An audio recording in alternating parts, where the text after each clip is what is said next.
المغرب يدخل التاريخ، ورونالدو يدخل في نوبة بكاء بعد وداع المونديال على يد المغرب.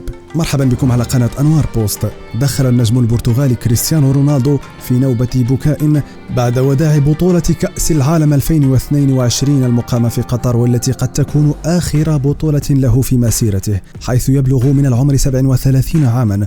وحقق المنتخب المغربي إنجازا عربيا وإفريقيا بعدما بات أول منتخب يتأهل لدور نصف النهائي من بطولة كأس العالم بعد الفوز على المنتخب البرتغالي 1-0 في المباراة التي جمعت المنتخبين على ملعب الثمامة ضمن منافسة دور ربع نهائي كأس العالم 2022.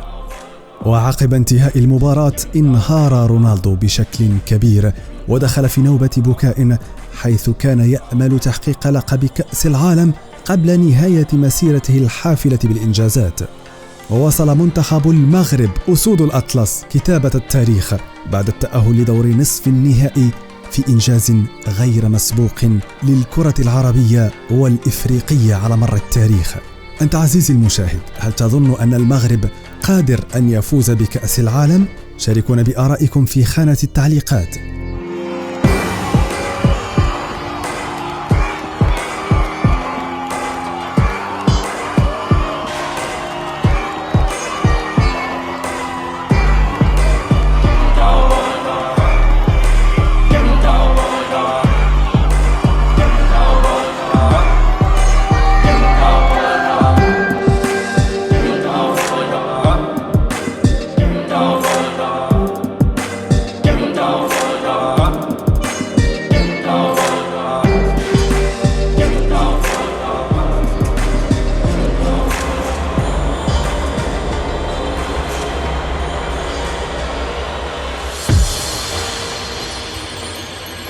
لا تنسى الاشتراك وتفعيل جرس الإشعارات لتتوصل بجديدنا دائما.